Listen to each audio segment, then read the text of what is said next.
When the famous king Akhenaton realized that he can no longer live in Thebes after calling for his new religion to worship one god, he had to choose a new place, which is here, Amarna in Elminia Governorate. He chose it to come in here with his followers to worship his new god, God Aton. These are the ruins of the northern palace of El Amarna. It may belong to his daughter Merit Aton, or it could belong to Queen Nefertiti. It is composed of a very big reception hall, a swimming pool, a stable for horses, and many chambers as well. And it is very well preserved, as you can see yourself.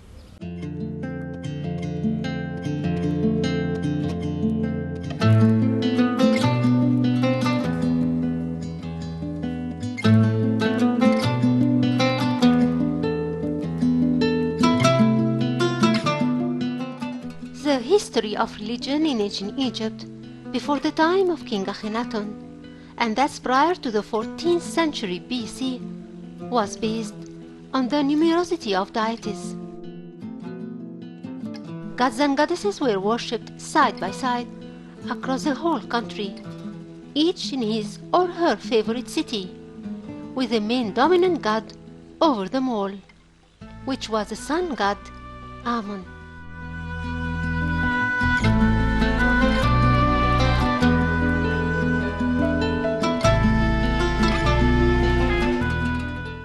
Then came Akhenaton with his new creed, calling for the unification of deities and concentrating the whole cult into one god only. That was God Aton.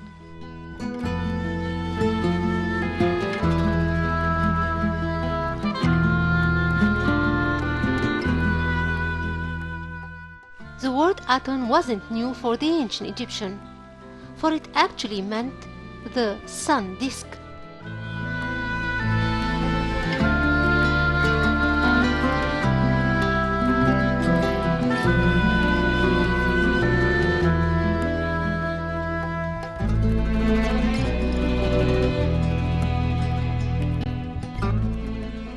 It was mentioned in the story of Sinuhe, which is remarkable in the Egyptian ancient literature.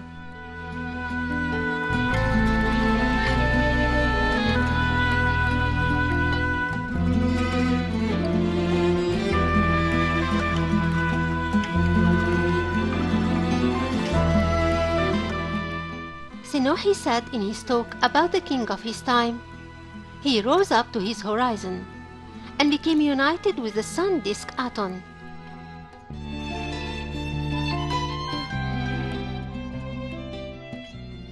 Going back to older periods, the word Aton was referred to in the segment 334 of the Coffin's texts to mean the sun disk, and thus is concerned the first reference in the old texts to the existence of a sun disk between two horns.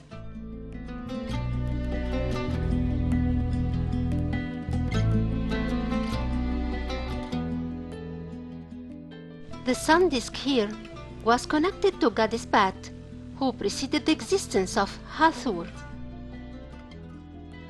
Atonism itself existed before the time of Akhenaton, for there is a palette from the time of King Amasis I that reads, "He ruled when Aton surrounded the world. The king can see as Ra when he rises like Aton, and like Kheperi in his eyes, and his rays are like the faces of Aton in the western skies." It's notable that Aton in this text did not have the ideogram of a god, and this may be a proof that until that time he was not identified as a god.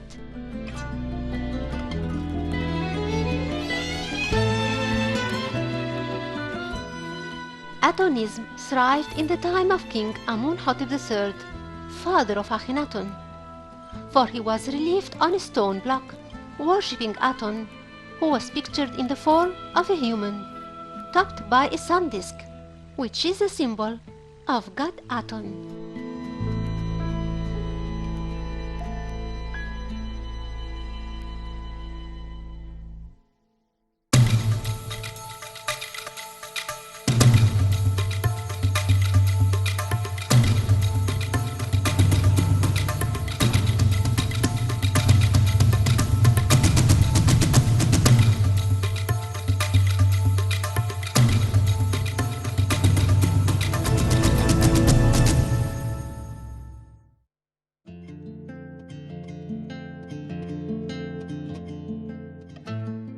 The new call for the cult of god Aton was met by a great opposition by the priests of god Amun-Ra.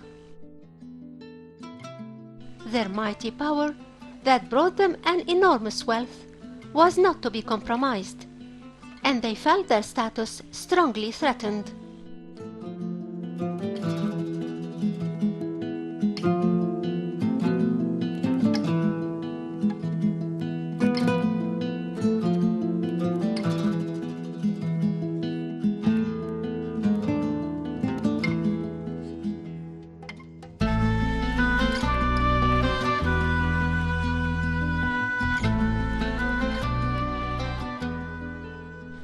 Collision between King Akhenaton and the high priests was inevitable, and between him and some conservative families as well. So the king had no choice but to declare war against Amon and his priests, and declared Aton the formal god, not only of Egypt, but of the whole Egyptian empire.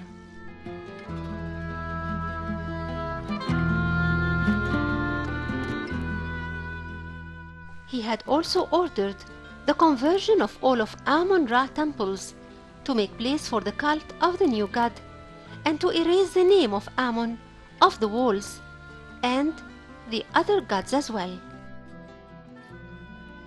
The change did not stop there, for we find him changing his own name from Amun-Hotep, which means God Amon is happy, to Akhenaton, which means the useful one or the faithful to Aton.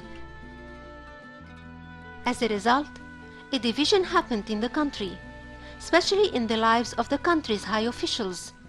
So Akhenaton kept those who supported him in his new call, and dismissed those who didn't admit the existence of his new god Aton. After King Akhenaton tried hardly to establish his new cult in Thebes, he found that Thebes had no more the potentials of spreading his new religion, for the air was polluted with enemies and conspiracies and poison.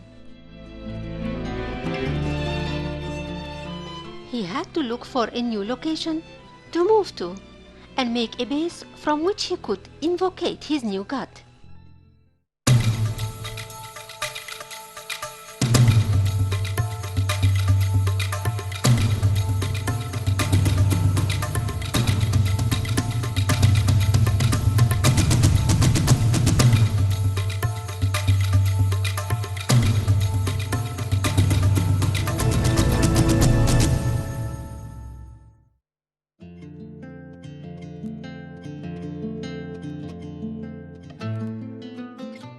The new location which he chose was in Middle Egypt, in El-Minya Governorate.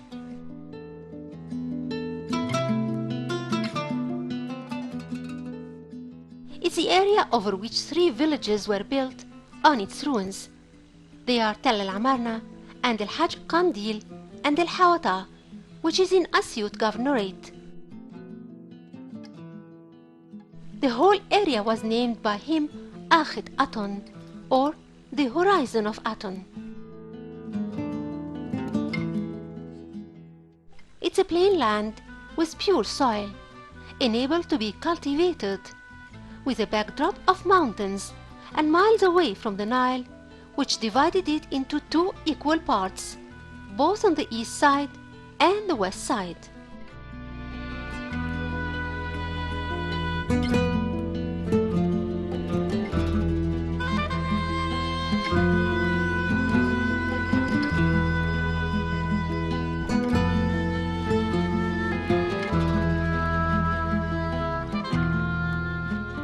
King Akhenaton marked the boundaries of Akhenaton with 14 stelae, 11 in the eastern mountain of Amarna and 3 in the western mountain.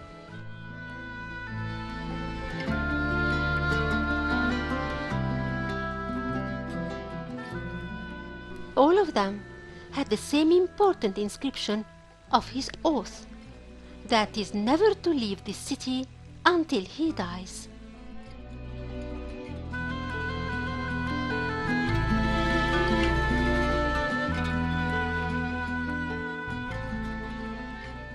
A frenzy of constructional work started in the new city by building temples and palaces and houses and royal cemeteries and tombs for the high officials and workshops for the artists.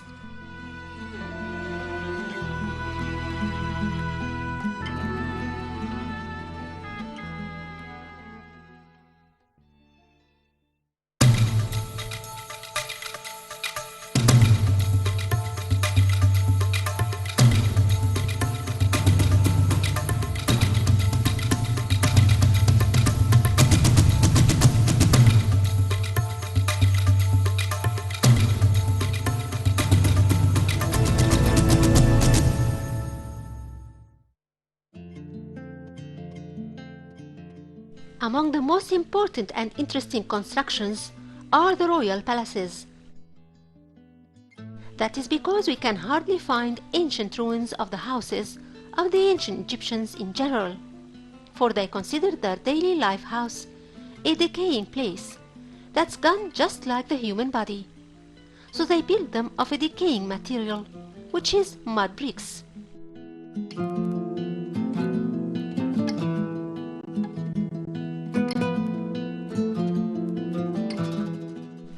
Unlike the attention and care which they gave to their everlasting houses, which are the tombs, for they are the ones that would last forever.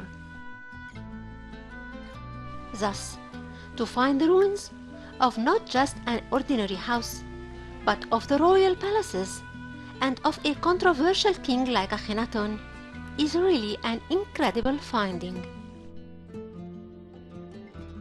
There are two palaces found. One is the northern palace and the other is the southern one. The northern palace lies north to the city of Akhenaton, on an area of 18,000 square meters. It is composed of a great open court and a collection of buildings around it. These buildings are the servants' quarters and the harem residence and the altar. There is a luxurious section for leisure time and relaxing and entertainment. That is a swimming pool surrounded by a big number of columns bases. The floor of the palace used to be covered by colored tiles with drawings of natural elements like palm trees and Nile water and fish.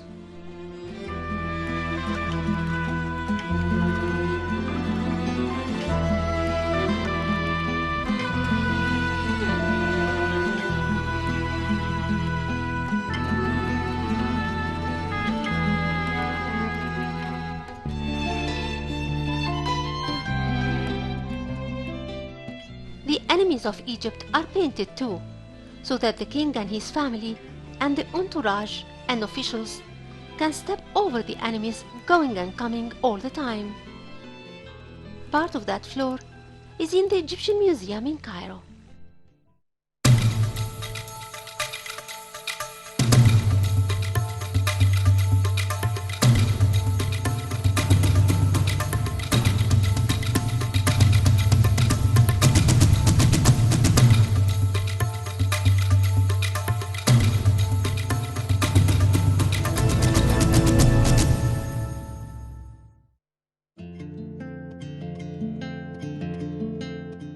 King Akhenaton had planned himself the design of his new capital Akhetatun, together with his wife Nefertiti.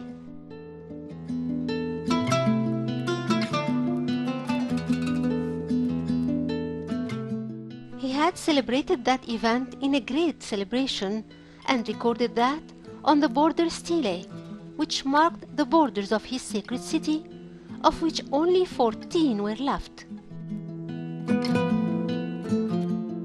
In the northern section of the city, Akhenaton built himself a palace a little bit south of the great temple of Aton and close to the Nile.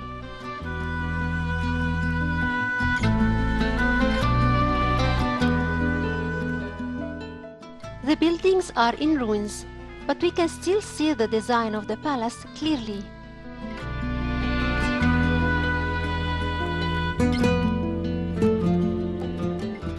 The most significant and astonishing construction in the palace is the hall of the columns which reminds us of the 134 columns of Karnak colonnade.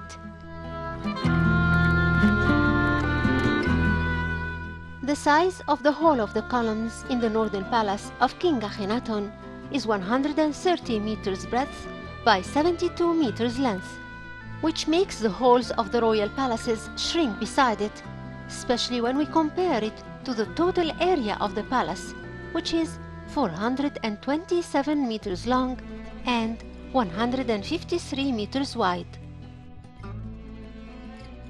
This hall comprised 542 columns. That's 408 columns more than the hypostyle hall of Karnak. This hall, in its glorious view, represented a forest full of giant stone trees and palms. The palace itself was built with mud bricks, which decays faster than any material, if not by rain, then by time and exposure. Yet the drawings decorating these walls were rich and very refined and vivid in colors. The capitals of the columns were made of the painted shiny glass that reflected the sun rays and added cheerful and majestic touch to the whole. No wonder it's quite normal to imagine that Akhenaton's palace was the paradise of God on earth, where he sat in peace, away from the troubles of Thebes and the conspiracies of its priests. King Akhenaton saved neither resources nor efforts to turn the whole city into a mini paradise with trees and lakes and flowers and beautiful architecture, and his palace was a mini representation of the whole city, with a wall surrounding it and several gates around it. There were trees leading to the gate of the palace, with a main colonnade and several other halls, and a section for the women of the house, and another for the bathroom. Guests had rooms too, and servants had a special building with its own gate opening to outside. Storage rooms existed close to the kitchen, where wine and beer and food was stored. There was a stable for horses and a barn for the cattle, and a massive garden occupying almost a quarter of the whole area.